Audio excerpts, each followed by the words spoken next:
In 2006, thousands of people across the United States woke up to find their bank accounts empty.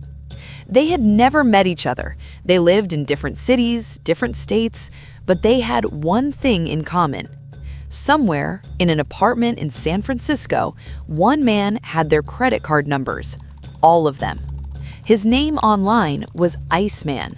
And what makes this story different from every other hacker story you've heard is that this man spent years helping the FBI catch people exactly like himself. You know what bothers me most about these stories? Not that people get away with it, but that at some point, the world just moves on and forgets. Every story deserves more than just a headline. This is Dark Record. Subscribe. New case every Saturday. Now, let's talk about what actually happened. Enjoy the video. Max Ray Butler was born in Meridian, Idaho. Small town, quiet life. His father was a Vietnam veteran who owned a computer store. That computer store changed everything. By the time Max was a teenager, he was spending every spare hour on bulletin board systems, the early internet before most people knew what the internet was. He wasn't just using computers, he was taking them apart, understanding exactly how they worked, and then figuring out how to make them do things they weren't supposed to do. At 16, his school expelled him for stealing chemicals from a lab. At 19, he threatened a girlfriend, drove his car at her and her new boyfriend. His first real prison sentence, 5 years. But here is where it gets interesting. In prison, Max Butler didn't fall apart. He started a magazine, a cyberpunk magazine he wrote and printed himself. He called it Maximum Vision. He was already building his identity, literally choosing who he wanted to be. When he got out in 1995, he changed his last name to Vision, Max Ray Vision, a man who had completely rewritten himself. And for a while, it looked like the rewrite was going to be a good one. When Max Vision got out of prison, he did something surprising. He went straight, or at least he tried to look like he did. He moved to San Francisco, started a cybersecurity company, called himself a white hat hacker, someone who breaks into systems to find the vulnerabilities before the bad guys do. And he was genuinely brilliant at it. Companies hired him. He contributed to open source security tools. He built a real reputation. Then the FBI came knocking. They needed someone who understood the underground, someone who could help them navigate the dark corners of the internet where stolen data was bought and sold. Max Vision said yes. He became an FBI informant. He helped them understand how cybercriminals operated. He attended hacker conferences. He was on the right side of the law. Or so it appeared. Because at the exact same time, using a different name, a different identity, he was also one of those cyber criminals. During the day, security consultant. At night, Iceman.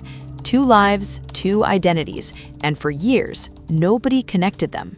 In 1998, Max Vision did something that put him on the radar of every federal agency in the United States. He hacked into hundreds of government computer systems. Not small targets, the Pentagon, NASA, Defense Department networks. His justification? He was finding the vulnerabilities before someone else did. He was helping. The government did not see it that way. He was arrested, convicted of unauthorized computer intrusion, sentenced to 18 months in federal prison. But here is what makes this moment so important to the story. Even after the conviction, even after the prison sentence, the FBI still used him as an informant. Think about that. A man who just hacked the Pentagon, and the FBI decided he was more useful to them on the outside than behind bars. They gave him access. They trusted him with information about ongoing investigations. They let him attend conferences where cyber criminals gathered. And Max Vision walked right back into that world. Not to help the FBI this time, to build something of his own. By 2005, the underground internet had a problem. There were too many places to buy and sell stolen credit card data. Dozens of forums, dozens of marketplaces, no organization, no trust, no quality control. Criminals were scamming each other as much as they were scamming regular people. Max Vision saw an opportunity. He created CardersMarket, a centralized marketplace for stolen financial data, organized, professional, with reputation systems so buyers could trust sellers. Think of it as Amazon, but for stolen credit cards. He built it from a safe house in San Francisco's Tenderloin district, a corporate apartment he used specifically for hacking operations. Within months, CardersMarket had thousands of members from the United States, Europe, Russia, and beyond. Stolen credit card numbers were listed with prices.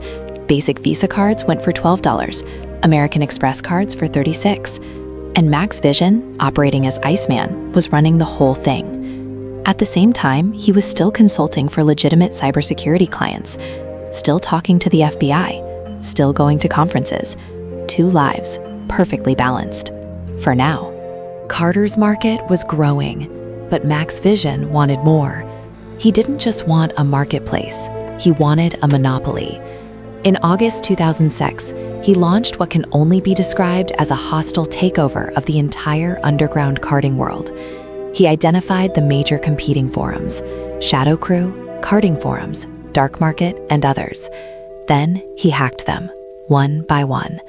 He exploited SQL vulnerabilities in their databases, stole administrator credentials, redirected their users to CardersMarket. Overnight, thousands of criminals who had been using competing platforms found themselves on his platform. He didn't ask permission, he didn't negotiate, he just took it. In the underground world, this made him both feared and respected. Nobody had ever done anything like this before. One man, one operation, and suddenly he controlled the largest stolen data marketplace on the internet. Around 6,000 members, millions of stolen credit card numbers flowing through his platform every week. The cybercrime world had a new king. They called him Iceman, and he had no idea that one of his own administrators was already working against him. While Max Vision was building his empire, the FBI was already inside it. Special Agent Keith Mularski had been working undercover in the carding world for years. His alias was Master Splinter. He posed as a Polish spammer, someone who sent mass emails to trick people into giving up their banking information. He was good at it, good enough that the underground trusted him. When Max Vision took over the competing forums and brought everyone to CardersMarket, Mularski came with them. And then something remarkable happened. Max Vision gave Master Splinter, the man he didn't know was an FBI agent, administrator access to CardersMarket. He handed the keys to the kingdom to a federal agent. For months, Mularski sat inside the operation, watching every transaction, documenting every member, building a case that would eventually reach across multiple countries. But Max Vision had another problem he didn't know about. He had a second informant inside CardersMarket, someone the Secret Service had flipped, a Carter who was feeding information directly to federal investigators. On one occasion, that informant was asked by a Secret Service agent to buy 23 stolen credit cards from Max Vision directly for $480.